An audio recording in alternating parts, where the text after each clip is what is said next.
Hi friends, നമ്മൾ പുതിയൊരു വീഡിയോയിലേക്ക് ഏവർക്കും സ്വാഗതം കേട്ടോ. നമ്മൾ വരാൻ പോകുന്ന CPയുടെ എക്സാം എഴുതുന്ന ആളുകൾക്ക് വേണ്ടിയിട്ട് നമ്മൾ NDPS ആക്ട്, അതുപോലെ ഇൻഫർമേഷൻ വിവരാവകാശം, പിന്നെ IT ആക്ട്, പോക്സോ, ഈ നാലിൽ നിന്നുള്ള കുറച്ച് മോക്ക് ടെസ്റ്റാണ് നമ്മൾ ചെയ്യുന്നത്.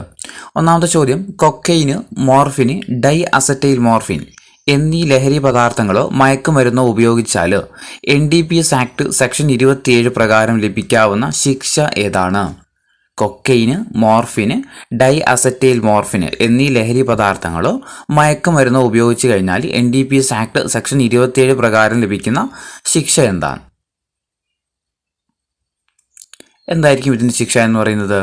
ഓപ്ഷൻ എ ആണ് കേട്ടോ. അതായത് 1 വർഷം കഠിന തടവോ അല്ലെങ്കിൽ 20,000 രൂപ പിഴയോ അല്ലെങ്കിൽ ഇവ രണ്ടുമാണ് കൊക്കൈന്, മോർഫിന്, ഡൈ അസറ്റൈൽ മോർഫിന് എന്നീ ലഹരി പദാർത്ഥങ്ങൾ ഉപയോഗിച്ചുള്ള ശിക്ഷ എന്ന് പറയുന്നത്. ഇനി രണ്ടാമത്തെ ചോദ്യം, ATSൻ്റെ പൂർണ്ണ രൂപം എന്താണ്? ATSൻ്റെ പൂർണ്ണ രൂപം എന്താ? ATSൻ്റെ പൂർണ്ണ രൂപം ആംഫെറ്റാമൈൻ ടൈപ്പ് സ്റ്റിമുലൻസ് ആണ്. ഓപ്ഷൻ സി ആണ്, ആംഫെറ്റാമൈൻ ടൈപ്പ് സ്റ്റിമുലൻസ്.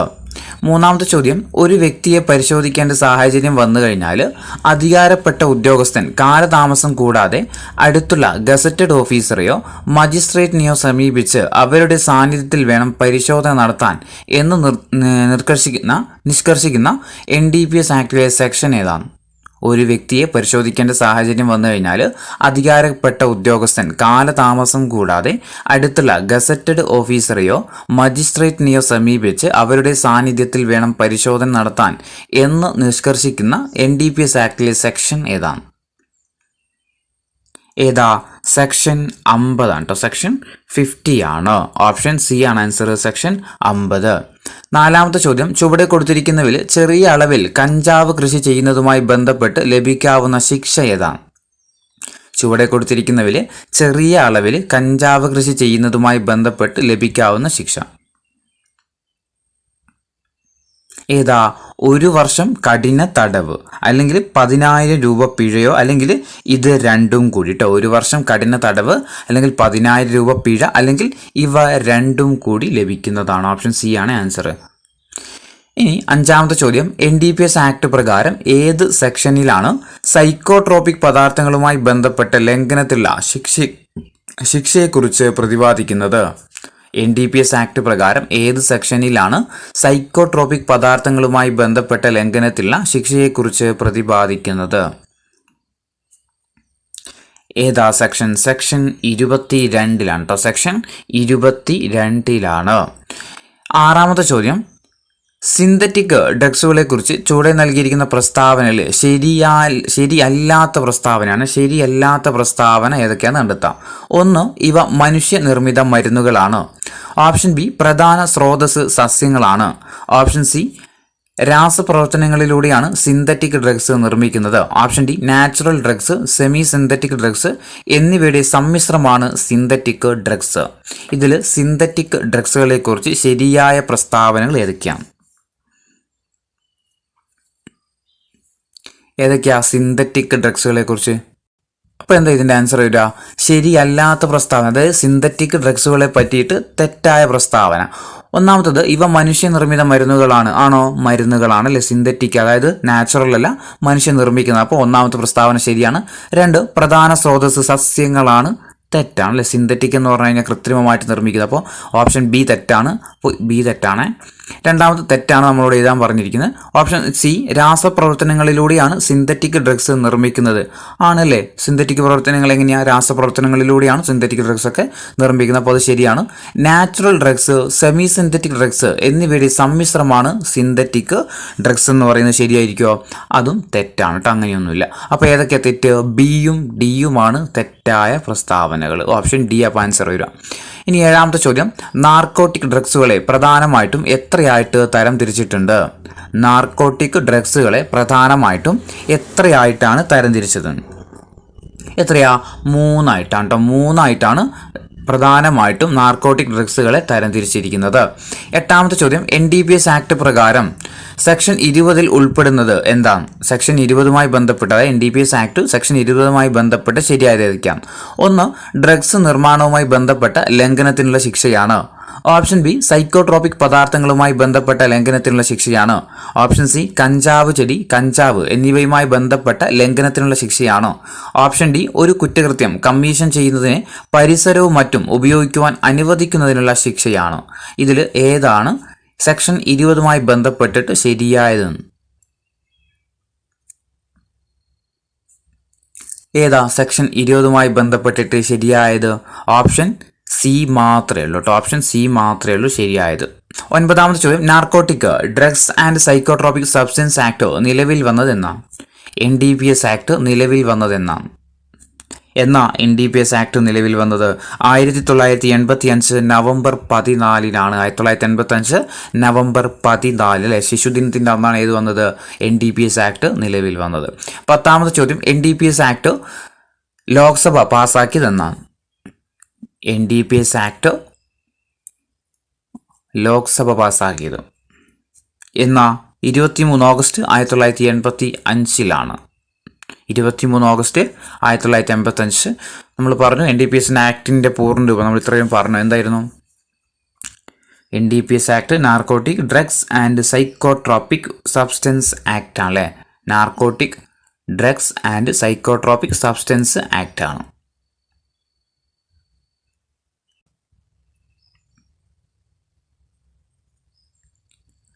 പന്ത്രണ്ടാമത്തെ ചോദ്യം, NDPS ആക്ട് ഇന്ത്യയിൽ നിലവിൽ വന്ന വർഷം ഏതാണ്? NDPS ആക്ട് ഇന്ത്യയിൽ നിലവിൽ വന്ന വർഷം നമ്മൾ പറഞ്ഞു. 1985 നവംബർ 14. 13ാമത്തെ ചോദ്യം, NDPS ആക്ടിന്റെ സവിശേഷതകൾ അല്ലാത്തതാണ് തെറ്റായ NDPS ആക്ടുമായി ബന്ധപ്പെട്ടിട്ട് തെറ്റായ പ്രസ്താവന. ഒന്ന്, ലഹരി പദാർത്ഥങ്ങൾ, മയക്കുമരുന്ന് തുടങ്ങിയവയുടെ അനധികൃത ക്രയവിക്രയത്തിന് ഉപയോഗിച്ചതോ അതിൽ നിന്ന് നേടിയതോ ആയ സ്വത്ത് കണ്ടെത്തുന്നതിന് വേണ്ടിയിട്ട് നിലവിൽ വന്ന നിയമമാണ് NDPS ആക്ട്. 2, 18 വയസ്സിൽ താഴെയുള്ള വ്യക്തികൾ ലഹരി പദാർത്ഥങ്ങൾ ഉപയോഗിക്കുന്നതുമായി ബന്ധപ്പെട്ട് നിലവിൽ വന്ന നിയമമാണ്. 3, ലഹരി പദാർത്ഥങ്ങൾ, മയക്കുമരുന്ന് തുടങ്ങിയവയുടെ നിയന്ത്രണത്തിനും കർശന വ്യവസ്ഥകൾ ഉണ്ടാക്കുന്നതിനും വേണ്ടിയിട്ട് നിലവിൽ വന്ന നിയമമാണ്. ഇതിൽ NDPS ആക്ടിന്റെ സവിശേഷത അല്ലാത്തത് ഏതാണ്?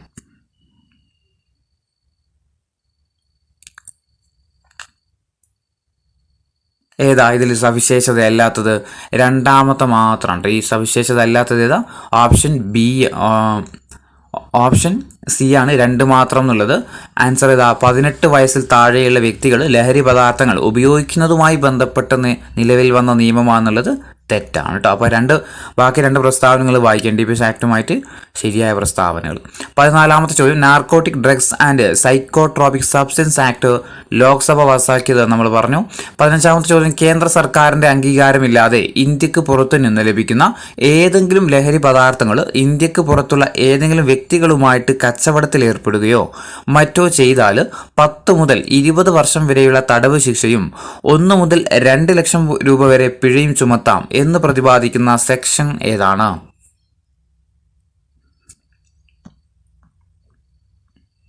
ഏതാ? സെക്ഷൻ 24 NDPS ആക്ടിലെ സെക്ഷൻ 24. 16ാമത്തെ ചോദ്യം, സംശയാസ്പദമായിട്ട് പിടികൂടിയ ഒരു വ്യക്തിയെ ദേഹപരിശോധന നടത്തി കഴിഞ്ഞാൽ അന്വേഷണ ഉദ്യോഗസ്ഥൻ തുടർ റിപ്പോർട്ട് മേലുദ്യോഗസ്ഥന് എത്ര മണിക്കൂറിനുള്ളിലാണ് സമർപ്പിക്കേണ്ടത്?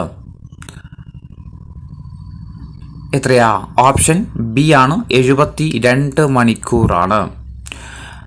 17, കർഷകൻ കറുപ്പ് മോഷ്ടിച്ചാൽ ലഭിക്കാവുന്ന ശിക്ഷയെക്കുറിച്ച് പ്രതിപാദിക്കുന്ന NDPS നിയമത്തിലെ സെക്ഷൻ ഏതാണ്? ഏതാ? സെക്ഷൻ 19 ആണ്. സെക്ഷൻ 19. 18ാമത്തെ ചോദ്യം, അനധികൃത ലഹരിക്കടത്തിന് ധനസഹായം നൽകുന്നതും കുറ്റവാളികൾക്ക് അഭയം നൽകുന്നതും ശിക്ഷ ലഭിക്കാവുന്ന കുറ്റകരമാണെന്ന് പ്രതിപാദിക്കുന്നത് NDPS നിയമത്തിലെ ഏത് സെക്ഷൻ പ്രകാരമാണ്? അനധികൃത ലഹരിക്കടത്തിന് ധനസഹായം നൽകുന്നതും കുറ്റവാളികൾക്ക് അഭയം നൽകുന്നതും ശിക്ഷ ലഭിക്കാവുന്ന കുറ്റമാണ് എന്ന് പ്രതിപാദിക്കുന്ന NDPS ആക്ടിലെ സെക്ഷൻ ഏതാണ്? ഏതാ? സെക്ഷൻ 27A ആണ്. 19ാമത്തെ ചോദ്യം, അന്താരാഷ്ട്ര ലഹരി വിരുദ്ധ ദിനം എന്നാണ്? അന്താരാഷ്ട്ര ലഹരി വിരുദ്ധ ദിനം എന്നാൽ ജൂൺ 26 കേട്ടോ. ജൂൺ 26 അന്താരാഷ്ട്ര ലഹരി വിരുദ്ധ ദിനമായിട്ട് ആചരിക്കുന്നത്. 20 നാർക്കോട്ടിക് കൺട്രോൾ ബ്യൂറോ സ്ഥാപിതമായ വർഷം ഏതാണ്? നാർക്കോട്ടിക് കൺട്രോൾ ബ്യൂറോ സ്ഥാപിതമായ വർഷം എന്നാൽ 1986 1986 21 ചോദ്യം, NDPS നിയമത്തിലെ സെക്ഷൻ 68F പ്രതിപാദിക്കുന്നത് എന്താണ്? NDPS നിയമത്തിലെ സെക്ഷൻ 68F പ്രതിപാദിക്കുന്നത് എന്താ? അനധികൃതമായ ലഹരിക്കടത്തിന് ധനസഹായം നൽകുന്നതുമായി ബന്ധപ്പെട്ട ശിക്ഷയാണ് ഇത് 68F പറയുന്നത്. 22 narcotic drugs and psychotropic substance ആക്ടിലെ ആകെ വകുപ്പുകളുടെ എണ്ണം എത്രയാണ്? NDPS ആക്ടിലെ ആകെ വകുപ്പുകളുടെ എണ്ണം എത്രയാ? 83 വകുപ്പുകളാണ് ഉള്ളത്. 23 ചോദ്യം, താഴെ പറയുന്നവരിൽ പോക്സോ ഭേദഗതി നിയമം 2019 സംബന്ധിച്ച് ശരിയായ പ്രസ്താവനകൾ തിരഞ്ഞെടുക്കുക. പോക്സോവുമായി ബന്ധപ്പെട്ടിട്ട് ശരിയായ പ്രസ്താവനകൾ. 1 കുട്ടികൾക്കെതിരെയുള്ള കുറ്റകൃത്യങ്ങൾക്ക് കർശന ശിക്ഷ നൽകുന്നതിനൊപ്പം ലൈംഗിക അതിക്രമങ്ങൾക്ക് വധശിക്ഷ നൽകാനുള്ള വ്യവസ്ഥ ഉൾപ്പെടുത്തി. 2 കേന്ദ്ര വനിതാ ശിശുക്ഷേമ വകുപ്പ് മന്ത്രി സ്മൃതി ഇറാനിയാണ് ബില്ല് രാജ്യസഭയിൽ അവതരിപ്പിച്ചത്. 3 2019 ജൂൺ 20 ബില്ല് രാജ്യസഭ പാസാക്കി. 4 ആഗസ്റ്റ് 5 2019 ബില്ല് രാഷ്ട്രപതിയുടെ അംഗീകാരം ലഭിച്ചു. ഇതിൽ പോക്സോ ഭേദഗതി 2019 ബന്ധപ്പെട്ടിട്ട് ശരിയായ പ്രസ്താവനകൾ ഏതൊക്കെയാണ്?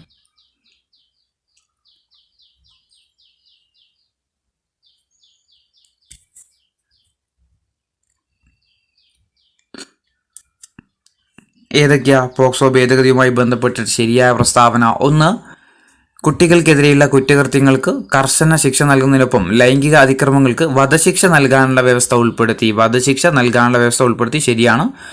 പിന്നെ കേന്ദ്ര വനിതാ ശിശുക്ഷേമ വകുപ്പ് മന്ത്രി സ്മൃതി ഇറാനിയാണ് ബില്ല് അവതരിപ്പിക്കുന്നത്. 2019 ജൂലൈ 20 രാജ്യസഭ പാസാക്കി എന്നുള്ളത് തെറ്റാണ്. 2019 ഓഗസ്റ്റ് 5 ബില്ലിന് രാഷ്ട്രപതി അംഗീകാരം ലഭിച്ചു, അതും ശരിയാണ്. അപ്പോൾ 1, 2, 4 ശരിയായ പ്രസ്താവനകൾ. ഇനി 24 ചോദ്യം, സ്ത്രീകൾക്കും കുട്ടികൾക്കും പ്രത്യേക പരിഗണന നൽകുന്നതുമായി ബന്ധപ്പെട്ട ഭരണഘടനാ അനുച്ഛേദം ഏതാണ്? സ്ത്രീകൾക്കും കുട്ടികൾക്കും പ്രത്യേകം പരിഗണന നൽകുന്നതുമായി ബന്ധപ്പെട്ട അനുച്ഛേദം ഏതാ? ആർട്ടിക്കിൾ 15 അല്ലെ? ആർട്ടിക്കിൾ 15.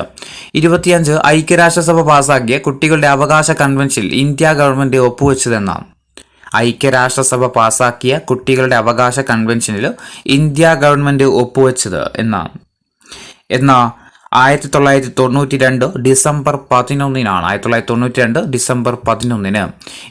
അടുത്ത ചോദ്യം, കുട്ടികൾ ലൈംഗിക ചൂഷണങ്ങളിൽ നിന്നും തടയുന്നതിനായിട്ട് protection of childrens from sexual offence act parliament പാസാക്കിയ വർഷം ഏതാണ്?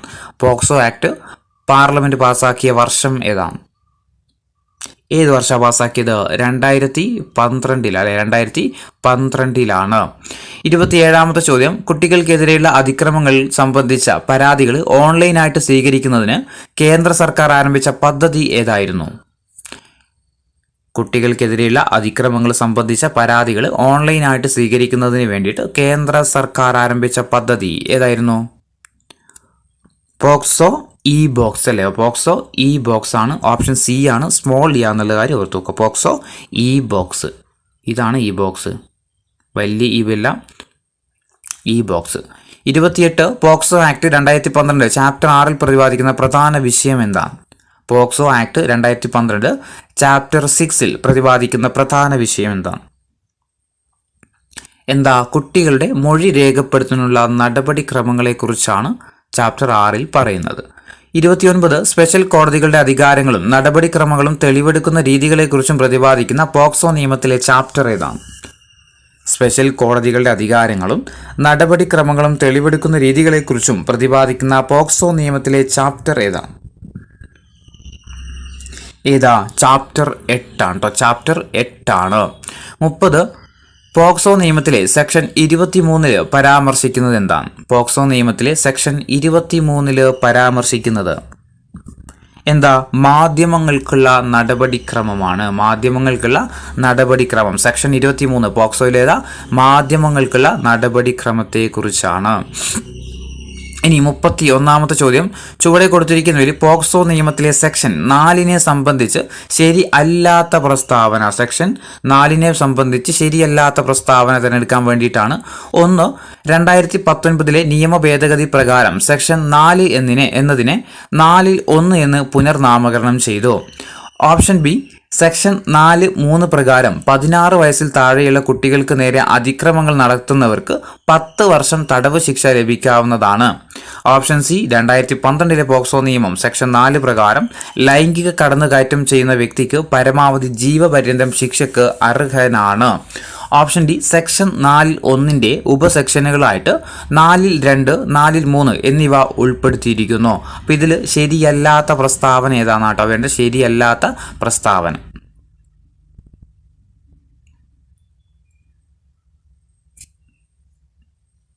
ഏതാ? ഇതിൽ ശരിയല്ലാത്ത പ്രസ്താവന ഓപ്ഷൻ ബി മാത്രം കേട്ടോ. ശരിയല്ലാത്ത പ്രസ്താവന ഏതാ? ഓപ്ഷൻ ബി മാത്രമേ എന്തുള്ളൂ?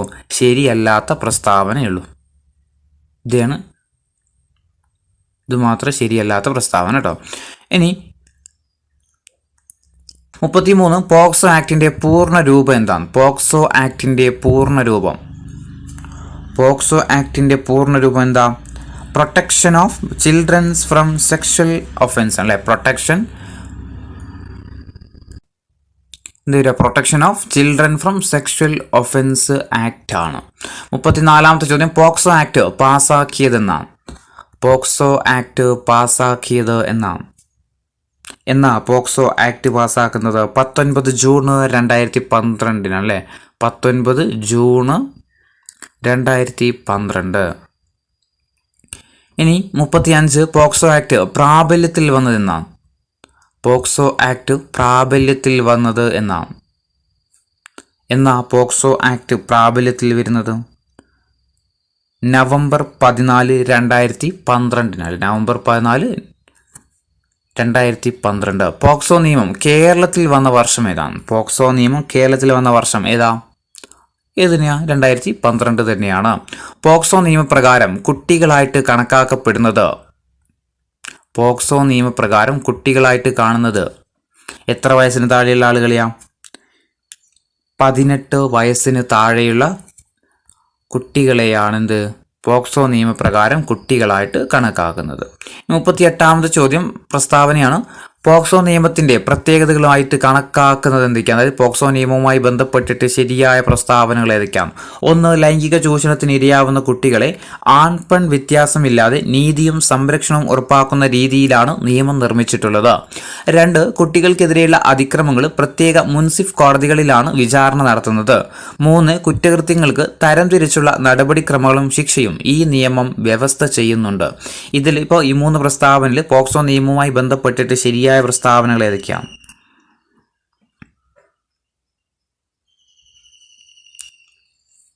ഏതൊക്കെയാ ശരിയായ പ്രസ്താവനകൾ? 1, ലൈംഗിക ചൂഷണത്തിന് ഇരയാവുന്ന കുട്ടികളെ ആൺപെൺ വ്യത്യാസമില്ലാതെ നീതിയും സംരക്ഷണവും ഉറപ്പാക്കുന്നു. ശരിയാണ്. 2, കുട്ടികൾക്കെതിരെയുള്ള അതിക്രമങ്ങൾ പ്രത്യേക മുൻസിഫ് കോടതികളിലാണ് വിചാരണ നടത്തുന്നത്. തെറ്റാണ്. കുറ്റകൃത്യങ്ങൾക്ക് തരംതിരിച്ചുള്ള നടപടിക്രമങ്ങളും ശിക്ഷയും ഈ നിയമം വ്യവസ്ഥ ചെയ്യുന്നുണ്ട്. അതെന്താണ്? ശരിയാണ്. അപ്പോൾ 1, 3 എന്തുള്ളൂ? ശരിയായ പ്രസ്താവനകൾ. ഓപ്ഷൻ എ ആണ്. 1, 3 ആണ് ശരിയായ പ്രസ്താവന. 39ാമത്തെ ചോദ്യം, 39 നമ്മളിപ്പോൾ പറഞ്ഞ അതേ ക്വസ്റ്റ്യൻ തന്നെയാണ്, റിപ്പീറ്റ് ആയിപ്പോയി. 40ാമത്തെ ചോദ്യം, വനിതാ ശിശുക്ഷേമ മന്ത്രാലയത്തിന് കീഴിൽ കുട്ടികൾക്കെതിരെയുള്ള ലൈംഗിക അതിക്രമങ്ങളെക്കുറിച്ച് ബോധവൽക്കരണം നടത്തുന്നതിനായിട്ട് പുറത്തിറക്കിയ ഹ്രസ്വചിത്രം ഏതായിരുന്നു? വനിതാ ശിശുക്ഷേമ മന്ത്രാലയത്തിൻ്റെ കീഴിൽ കുട്ടികൾക്കെതിരെയുള്ള ലൈംഗിക അതിക്രമങ്ങളെക്കുറിച്ച് ബോധവൽക്കരണം നടത്താൻ വേണ്ടിയിട്ട് പുറത്തിറക്കിയ ഹ്രസ്വചിത്രം ഏതായിരുന്നു? ഹ്രസ്വചിത്രം കോമളാണ് കേട്ടോ. Komal. Option A Komal. 41, 2015 supreme കോടതി വിധി പ്രകാരം നീക്കം ചെയ്ത IT സെക്ഷൻ ഏതാണ്? 2015 സുപ്രീം കോടതി വിധി പ്രകാരം നീക്കം ചെയ്ത IT സെക്ഷൻ ഏതാണ്? സെക്ഷൻ 66A ആണ്. 42, 2020 ചൈനീസ് ആപ്പുകൾ നിരോധിച്ചതുമായി ബന്ധപ്പെട്ട IT സെക്ഷൻ ഏതാണ്? 2020 ചൈനീസ് ആപ്പുകൾ നിരോധിച്ചതുമായി ബന്ധപ്പെട്ട IT സെക്ഷൻ സെക്ഷൻ 69A ആണ്. 43, കമ്പ്യൂട്ടർ വൈറസ് ആക്രമണങ്ങളെക്കുറിച്ച് പ്രതിപാദിക്കുന്ന IT സെക്ഷൻ ഏതാണ്? കമ്പ്യൂട്ടർ വൈറസ് ആക്രമണങ്ങളെക്കുറിച്ച് പ്രതിപാദിക്കുന്ന IT section 43 44 computer, web camera തുടങ്ങിയ ഇലക്ട്രോണിക് ഉപകരണങ്ങൾക്ക് കേടുപാടുകൾ വരുത്തുന്നതുമായി ബന്ധപ്പെട്ട പിഴയെയും നഷ്ടപരിഹാരത്തെയും കുറിച്ച് പ്രതിപാദിക്കുന്ന സെക്ഷൻ ഏതാണ്? കമ്പ്യൂട്ടർ, വെബ് ക്യാമറ തുടങ്ങിയ ഇലക്ട്രോണിക് ഉപകരണങ്ങൾക്ക് കേടുപാടുകൾ വരുത്തുന്നതുമായി ബന്ധപ്പെട്ട പിഴയെയും നഷ്ടപരിഹാരത്തെയും കുറിച്ച് പ്രതിപാദിക്കുന്ന സെക്ഷൻ ഏതാ? സെക്ഷൻ 43. 45-ാമത്തെ ചോദ്യം, ഡാറ്റ സംരക്ഷിക്കുന്നതിൽ പരാജയപ്പെടുമ്പോഴുള്ള നഷ്ടപരിഹാരത്തെക്കുറിച്ച് പ്രതിപാദിക്കുന്ന IT സെക്ഷൻ ഏതാ? ഡാറ്റ സംരക്ഷിക്കുന്നതിൽ പരാജയപ്പെടുമ്പോഴുള്ള നഷ്ടപരിഹാരത്തെക്കുറിച്ച് പ്രതിപാദിക്കുന്ന IT സെക്ഷൻ ഏതാ? സെക്ഷൻ 43A ആണ്. 46 വ്യക്തികളുടെ സെൻസിറ്റീവ് വിവരങ്ങൾ കൈകാര്യം ചെയ്യുന്ന ഏതെങ്കിലും സ്ഥാപനം അശ്രദ്ധമായിട്ട് കൈകാര്യം ചെയ്യുന്നത് മൂലമുണ്ടാകുന്ന വീഴ്ചകൾക്ക് നൽകേണ്ട നഷ്ടപരിഹാരത്തെക്കുറിച്ച് പ്രതിപാദിക്കുന്ന IT സെക്ഷൻ ഏതാ? സെക്ഷൻ 43A തന്നെയാണ്. 47-ാമത്തെ ചോദ്യം, താഴെ തന്നിരിക്കുന്നതിൽ IT സെക്ഷൻ 65 ബന്ധപ്പെട്ടിട്ട് ശരിയായ പ്രസ്താവന തിരഞ്ഞെടുക്കുക കേട്ടോ. ശരിയായ പ്രസ്താവന സെക്ഷൻ 65 ബന്ധപ്പെട്ടിട്ട്. 1. കമ്പ്യൂട്ടർ പ്രോഗ്രാമിനോ കമ്പ്യൂട്ടർ സോഴ്സ് കോഡിനെയോ ഒരു വ്യക്തി മനഃപൂർവ്വം നശിപ്പിക്കുകയോ കേടുവരുത്തുകയോ ചെയ്യുന്നതുമായി ബന്ധപ്പെട്ട IT സെക്ഷനാണ് 65. ഓപ്ഷൻ ബി, കമ്പ്യൂട്ടർ പ്രോഗ്രാമിനെയോ കമ്പ്യൂട്ടർ സോഴ്സ് കോഡിനെയോ ഒരു വ്യക്തി മനഃപൂർവ്വം നശിപ്പിക്കുകയോ കേടുവരുത്തുകയോ ചെയ്യുന്നതിൻ്റെ ഫലമായിട്ട് 3 വർഷം വരെ തടവും 2 ലക്ഷം രൂപ പിഴയും ലഭിക്കാവുന്ന ശിക്ഷയാണ്. ഓപ്ഷൻ സി, വാറന്റ് കൂടാതെ പോലീസ് ഉദ്യോഗസ്ഥന് കേസെടുക്കാവുന്ന കുറ്റകൃത്യമാണ് സൈബർ ടാമ്പറിങ്. അപ്പം ഇതിൽ 65 ബന്ധപ്പെട്ടിട്ട് ശരിയായ പ്രസ്താവനകൾ ഏതൊക്കെയാണെന്ന് കണ്ടെത്താം. ഏതൊക്കെയാണ് ഇതിൽ ശരിയായ പ്രസ്താവനകൾ? ഓപ്ഷൻ സെക്ഷൻ 65 ബന്ധപ്പെട്ടിട്ട് ഓപ്ഷൻ എ, കമ്പ്യൂട്ടർ പ്രോഗ്രാമിനെയോ കമ്പ്യൂട്ടർ സോഴ്സ് കോഡിനെയോ ഒരു വ്യക്തി മനഃപൂർവ്വം നശിപ്പിക്കുകയോ കേടുവരുത്തുകയോ ചെയ്യുന്നതായി ബന്ധപ്പെട്ട IT സെക്ഷനാണ് ഇത് 65. ശരിയാണ്. ഇങ്ങനെ ചെയ്തു കഴിഞ്ഞാൽ ഇതിനെന്ത് ശിക്ഷ എന്ന് പറയുന്നത് എന്താ? 3 വർഷം വരെ തടവ്, അതുപോലെ 2 ലക്ഷം രൂപ പിഴയുമായിട്ട് ലഭിക്കുന്നുണ്ട്. അതും ശരിയാണ്. വാറന്റ് ഇല്ലാതെ പോലീസ് ഉദ്യോഗസ്ഥൻ എന്ത് ചെയ്യാൻ പറ്റും? കേസ് എടുക്കാനും പറ്റുന്ന. അപ്പോൾ ഇതെന്താണ്? 3 പ്രസ്താവനകളും ശരിയായ പ്രസ്താവനകളാണ്. 48-ാമത്തെ ചോദ്യം, ഹാക്കിംഗ് എന്നത് കമ്പ്യൂട്ടർ റിലേറ്റഡ് ഒഫൻസ് എന്നാക്കി മാറ്റിയ നിയമം ഏതാണ്? ഹാക്കിംഗ് എന്നത് കമ്പ്യൂട്ടർ റിലേറ്റഡ് ഒഫൻസ് ആക്കി മാറ്റിയ നിയമം ഏതാണ്? 2008 ഭേദഗതി നിയമമാണ്. 49-ാമത്തെ ചോദ്യം, ഹാക്കിങ്ങിനെ കുറിച്ച് പ്രതിപാദിക്കുന്ന IT സെക്ഷൻ ഏതാണ്? ഹാക്കിങ്ങിനെ കുറിച്ച് പ്രതിപാദിക്കുന്ന IT സെക്ഷൻ ഏതാ? സെക്ഷൻ 66 കേട്ടോ. സെക്ഷൻ 66 എന്ത്? ഹാക്കിങ്ങിനെ കുറിച്ച് പറയുന്ന സെക്ഷൻ. 50-ാമത്തെ ചോദ്യം, സ്വകാര്യ വസ്തുക്കൾ, കത്തിടപാടുകൾ, ഇലക്ട്രോണിക് റെക്കോർഡ്സ് എന്നിവ ഒരാളുടെ സമ്മതമില്ലാതെ കൈവശപ്പെടുത്തുന്നത് കുറ്റകരമാണെന്ന് പ്രതിപാദിക്കുന്ന IT സെക്ഷൻ ഏതാണ്? സ്വകാര്യ വസ്തുക്കൾ, കത്തിടപാടുകൾ, ഇലക്ട്രോണിക് റെക്കോർഡ്സ് എന്നിവ ഒരാളുടെ സമ്മതമില്ലാതെ കൈവശപ്പെടുത്തുന്നത് കുറ്റകരമാണ് എന്ന് പ്രതിപാദിക്കുന്ന IT സെക്ഷൻ ഏതാ? സെക്ഷൻ 72. 51-ാമത്തെ ചോദ്യം, IT ആക്ട് 2000 നിലവിൽ വന്ന സമയത്ത് ഇന്ത്യയുടെ രാഷ്ട്രപതി ആരായിരുന്നു? IT ആക്ട് 2000 നിലവിൽ വരുന്ന സമയത്ത് ഇന്ത്യയുടെ രാഷ്ട്രപതി ആരായിരുന്നു? KR നാരായണനാണ്. 52, താഴെ തന്നിരിക്കുന്നതിൽ IT സെക്ഷൻ 2000 ബന്ധപ്പെട്ട് പ്രസ്താവനകൾ തിരഞ്ഞെടുക്കുക. IT സെക്ഷനുമായി ബന്ധപ്പെട്ടിട്ട് ശരിയായ പ്രസ്താവന. 1. തന്ത്രപ്രധാന വിവര വ്യൂഹങ്ങളെ സംരക്ഷിത സിസ്റ്റങ്ങളാക്കുക. ഓപ്ഷൻ ബി, സൈബർ കുറ്റകൃത്യങ്ങളും അവയ്ക്കുള്ള ശിക്ഷാ നടപടികളും. ഓപ്ഷൻ സി, ഡിജിറ്റൽ രേഖകളുടെ ആധികാരികത ഉറപ്പാക്കാനുള്ള സിഗ്നേച്ചർ. ഇതിൽ IT സെക്ഷനുമായി ബന്ധപ്പെട്ടിട്ട് ശരിയായ പ്രസ്താവന ഏതൊക്കെയാണ് ശരിയായ പ്രസ്താവന? ഓപ്ഷൻ ബി ആണ് കേട്ടോ. ഇതൊക്കെ എന്താണ്? ശരിയായ പ്രസ്താവനകളാണ്. 53-ാമത്തെ ചോദ്യം, IT ആക്ട് ഭേദഗതി നിയമം പാസ്സാക്കിയതെന്നാണ്? IT ആക്ട് ഭേദഗതി നിയമം പാസ്സാക്കിയത് എന്നാൽ 2008 ഡിസംബർ 23-നാണ്. 2008 ഡിസംബർ 23-ന്. 54, IT ആക്ട് ഭേദഗതി നിയമം നിലവിൽ വന്നത് എന്നാണ്? IT ആക്ട് ഭേദഗതി നിയമം നിലവിൽ വന്നത് 2009 ഒക്ടോബർ 27-നാണ്. 2009 ഒക്ടോബർ 27-നാണ്. 55, തെറ്റായ ഡിജിറ്റൽ സിഗ്നേച്ചർ നിർമ്മാണവും പ്രചാരണവുമായി ബന്ധപ്പെട്ട IT സെക്ഷൻ ഏതാണ്? തെറ്റായ ഡിജിറ്റൽ സിഗ്നേച്ചർ നിർമ്മാണവും പ്രചാരണവുമായി ബന്ധപ്പെട്ട IT സെക്ഷൻ ഏതാ? സെക്ഷൻ 73 കേട്ടോ. സെക്ഷൻ 73. 56 കുട്ടികളുടെ അശ്ലീല ചിത്രങ്ങൾ, വീഡിയോകൾ എന്നിവയുടെ പ്രദർശനവുമായി ബന്ധപ്പെട്ട IT സെക്ഷൻ ഏതാണ്? കുട്ടികളുടെ അശ്ലീല ചിത്രങ്ങൾ, വീഡിയോകൾ എന്നിവയുടെ പ്രദർശനവുമായി ബന്ധപ്പെട്ട IT സെക്ഷൻ ഏതാ? സെക്ഷൻ 67 B ആണ്. ഓപ്ഷൻ A 67 B ആണ്.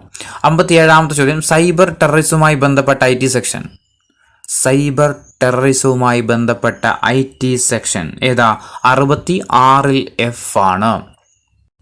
58-ാമത്തെ ചോദ്യം, സ്വകാര്യതാ അപഹരണവുമായി ബന്ധപ്പെട്ട IT സെക്ഷൻ ഏതാണ്?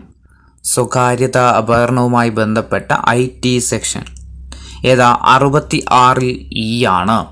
59-ാമത്തെ ചോദ്യം, ആൾമാറാട്ടവുമായി ബന്ധപ്പെട്ട IT സെക്ഷൻ. ആൾമാറാട്ടവുമായി ബന്ധപ്പെട്ട IT സെക്ഷൻ ഏതാ? സെക്ഷൻ 66 D ആണ് അല്ലേ? D എന്നൊക്കെ ഓർത്ത് വെച്ചോ. D എന്നല്ലേ വിളിക്കുക നമ്മൾ. 60-ാമത്തെ ചോദ്യം, ഹാക്കിങ്ങുമായി ബന്ധപ്പെട്ട IT സെക്ഷൻ. ഹാക്കിങ്ങുമായി ബന്ധപ്പെട്ട IT സെക്ഷൻ ഏതാ? 66 ആണ്. 61-ാമത്തെ ചോദ്യം, ഇലക്ട്രോണിക് റെക്കോർഡുകളെ പ്രാമാണ്യവുമായി ബന്ധപ്പെട്ട IT സെക്ഷൻ ഏതാ? സെക്ഷൻ 3 ആണ്. Option C section 3. 63-ാമത്തെ ചോദ്യം, ഇലക്ട്രോണിക് റെക്കോർഡുകൾ സൂക്ഷിച്ചു വെക്കുന്നതുമായി ബന്ധപ്പെട്ട IT സെക്ഷൻ ഏതാ? ഇലക്ട്രോണിക് റെക്കോർഡുകൾ സൂക്ഷിച്ചു വെക്കുന്നതുമായി ബന്ധപ്പെട്ട IT സെക്ഷൻ ഏതാ? സെക്ഷൻ 7 ആണ്. സെക്ഷൻ 7.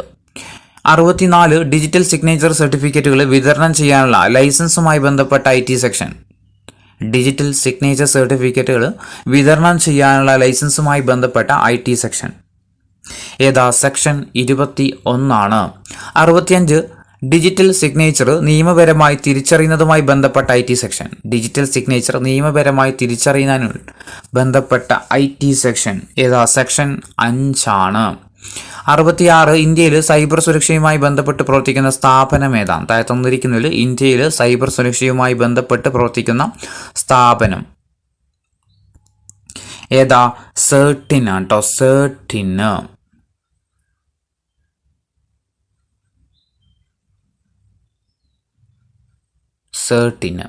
67-ാമത്തെ ചോദ്യം, വിദേശ സർട്ടിഫിക്കറ്റിംഗ് അതോറിറ്റികളെ തിരിച്ചറിയാനുള്ള മാർഗരേഖകളുമായി ബന്ധപ്പെട്ട IT സെക്ഷൻ ഏതാണ്?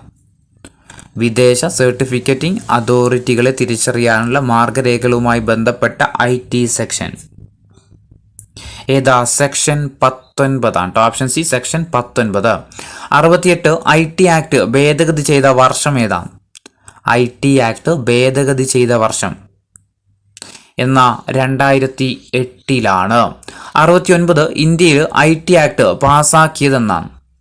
ഇന്ത്യയിൽ IT ആക്ട് പാസാക്കിയ വർഷം 2000 ജൂൺ 9 കേട്ടോ. 2000 ജൂൺ 9. 70 ഇന്ത്യയിൽ IT ആക്ട് 2000 നിലവിൽ വന്നത് എന്നാണ്? ഇന്ത്യയിൽ IT ആക്ട് നിലവിൽ വന്നത് എന്നാണ്? ഒക്ടോബർ 17 കേട്ടോ. 2000 ഒക്ടോബർ 17. 71 IT ഭേദഗതി നിയമം 2008 പ്രസിഡന്റ് ഒപ്പുവെച്ചതെന്നാണ്? IT ഭേദഗതി നിയമം 2008 പ്രസിഡന്റ് ഒപ്പുവെച്ചത് 2009 ഫെബ്രുവരി 5.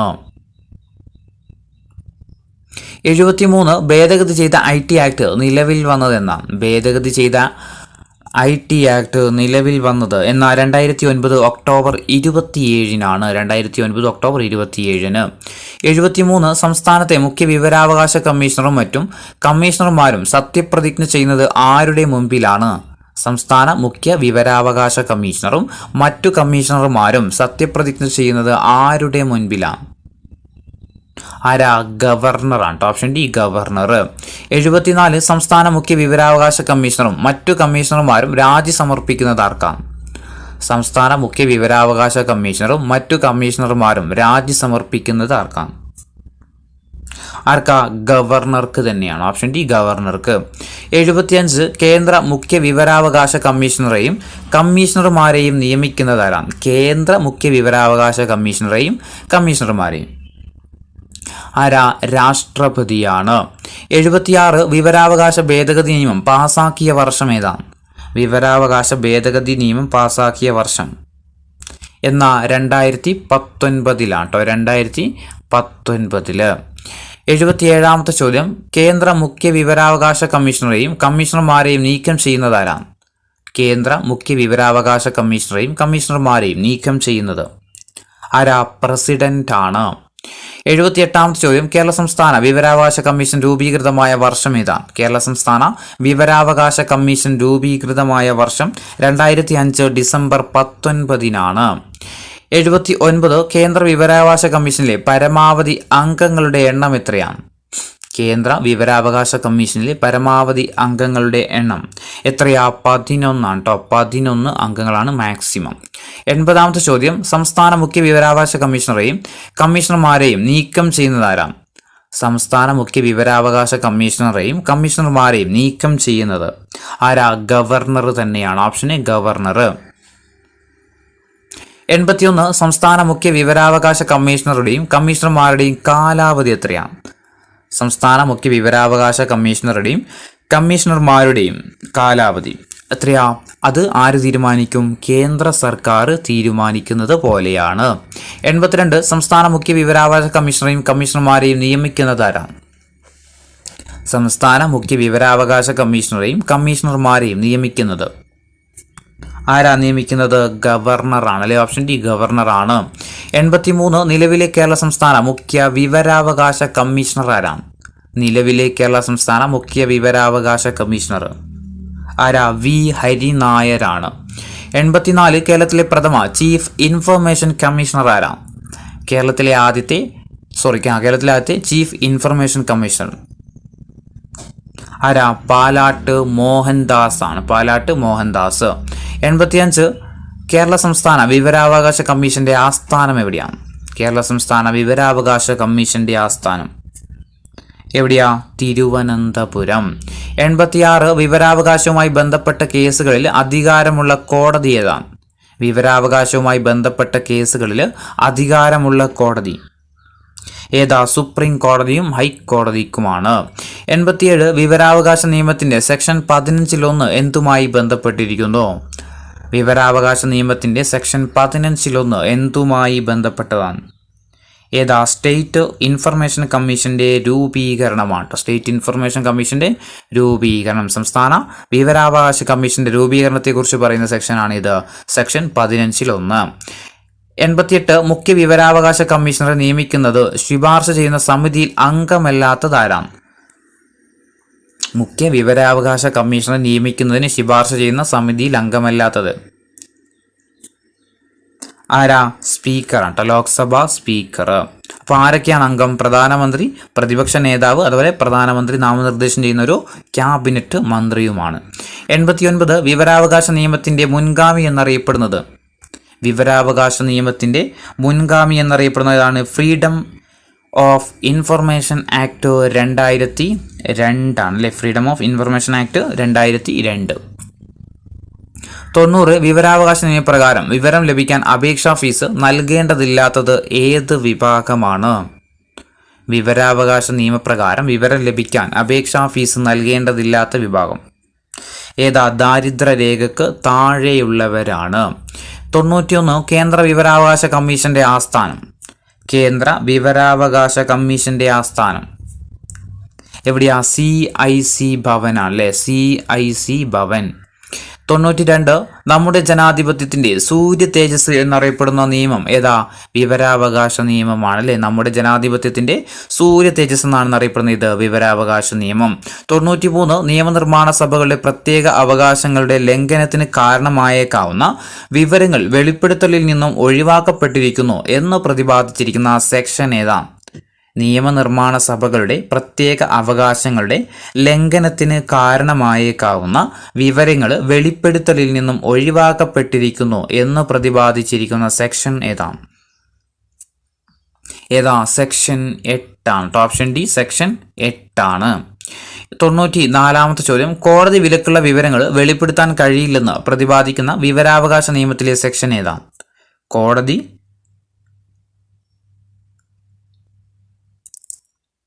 വിലക്കുള്ള വിവരങ്ങൾ വെളിപ്പെടുത്താൻ കഴിയില്ലെന്ന് പ്രതിപാദിക്കുന്ന വിവരാവകാശ നിയമത്തിലെ സെക്ഷൻ ഏതാ? സെക്ഷൻ 8 തന്നെയാണ്. 95 വിവരാവകാശ നിയമം സെക്ഷൻ 8 പ്രകാരം വെളിപ്പെടുത്താൻ കഴിയാത്ത വിവരം ഏതാണ്? താഴെ തന്നിരിക്കുന്നതിൽ വിവരാവകാശ നിയമം 2005 സെക്ഷൻ 8 പ്രകാരം വെളിപ്പെടുത്താൻ കഴിയാത്ത വിവരം കരാറുകൾ. ഓപ്ഷൻ ബി ഒരു വ്യക്തിയുടെ പകർപ്പവകാശ ലംഘനമായേക്കാവുന്ന വിവരങ്ങൾ. ഓപ്ഷൻ സി ഇലക്ട്രോണിക് രൂപത്തിലുള്ള വസ്തുക്കൾ. ഓപ്ഷൻ ഡി പത്രക്കുറിപ്പുകൾ. ഏതാ? ഒരു വ്യക്തിയുടെ പകർപ്പവകാശ ലംഘനമാവുന്ന വിവരങ്ങൾ വെളിപ്പെടുത്തേണ്ടതില്ല. 96ാമത്തെ ചോദ്യം, വിവരാവകാശ നിയമം 2005 സെക്ഷൻ 9 എന്തിനെ പറ്റിയാണ് പ്രതിപാദിക്കുന്നത്? സെക്ഷൻ 9 എന്തിനെ പറ്റിയിട്ടാണ്? എന്താ? വിവരം നിരസിക്കാനുള്ള കാരണങ്ങളെ കുറിച്ച് പറയുന്നതാണ് ഇത് സെക്ഷൻ 9 എന്ന് പറയുന്നത്. 97 സമയപരിധിക്കുള്ളിൽ വിവരം നൽകുന്നതിൽ വീഴ്ച വരുത്തുന്ന പബ്ലിക് ഇൻഫർമേഷൻ ഓഫീസർ അടക്കേണ്ട പരമാവധി പിഴ എത്രയാണ്?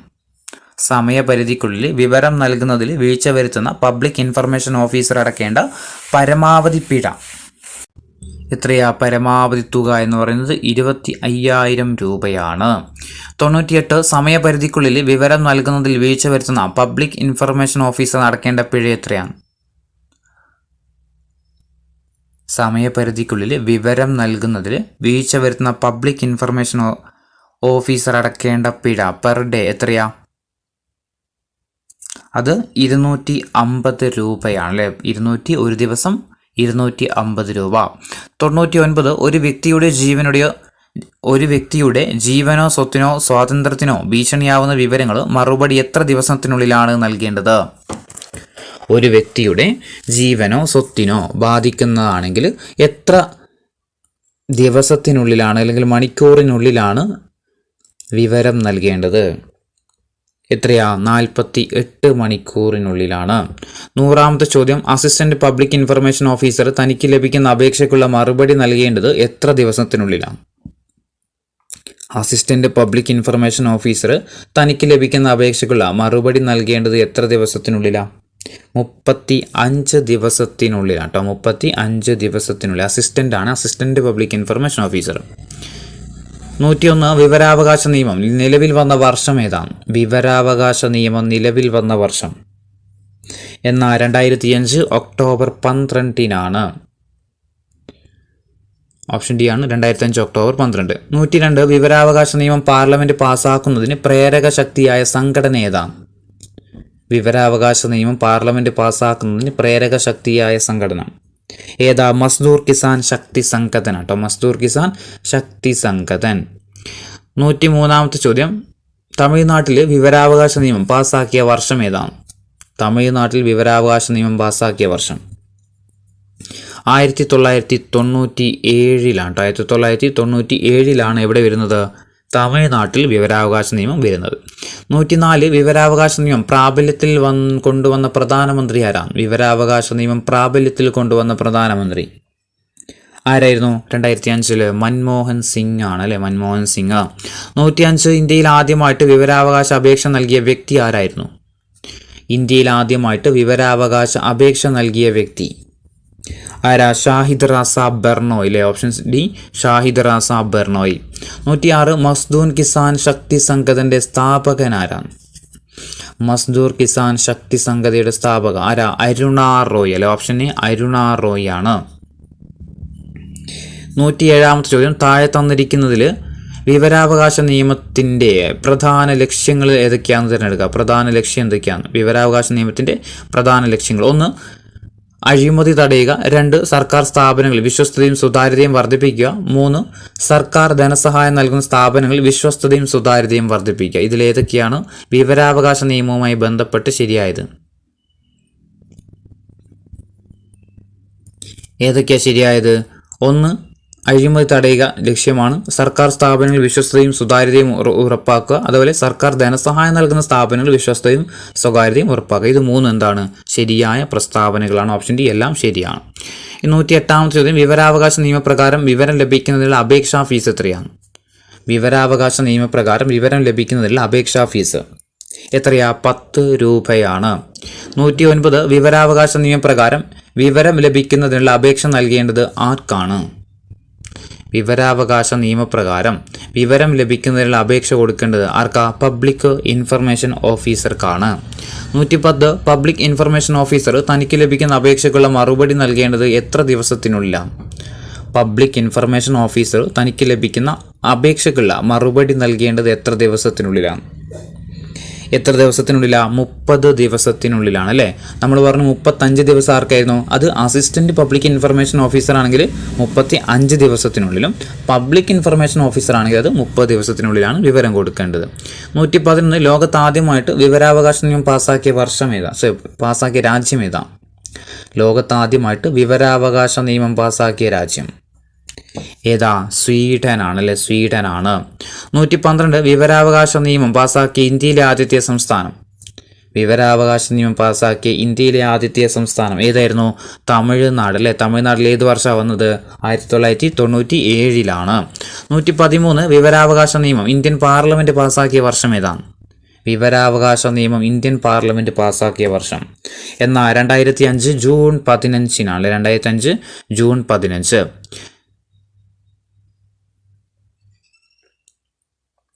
114 ചോദ്യം, വിവരാവകാശ നിയമത്തിലെ സെക്ഷൻ 2F പ്രകാരമുള്ള വിവരങ്ങളിൽ ഉൾപ്പെടുന്നത് ഏതൊക്കെയാണ്? അതായത് വിവരാവകാശ നിയമത്തിലെ സെക്ഷൻ 2F എന്ന് പറയുന്നത് എന്താണ് വിവരം എന്നുള്ളതിനൊരു എക്സ്പ്ലനേഷൻ നൽകുന്ന സെക്ഷനാണ് ഇത് 2F എന്ന് പറയുന്നത്. അപ്പോൾ 2Fലുമായി ബന്ധപ്പെട്ടിട്ട് താഴെ പറയുന്നതിൽ ഏതൊക്കെയാണ് ഉൾപ്പെടുന്നത്? ഒന്ന് email, option C log book ഉണ്ട്, ആധികാരിക രേഖകൾ, ഓപ്ഷൻ ഡി ഇവയെല്ലാം ശരിയാണ്. ഏതാ 2Fൽ വിവരം എന്നതിൽ വരുന്നത്? ഇതൊക്കെ വരും അല്ലേ? ഏതൊക്കെ വരും? ഇമെയിൽ വരും, ലോഗോ ബുക്ക് വരും, അതുപോലെ ആധികാരിക രേഖകളൊക്കെ ഉൾപ്പെടുന്നതാണ് ഇത് വിവരം എന്ന് പറയുന്നത്. അപ്പോൾ ഇതൊക്കെ എന്താണ്? ശരിയായ പ്രസ്താവനകളാണ്.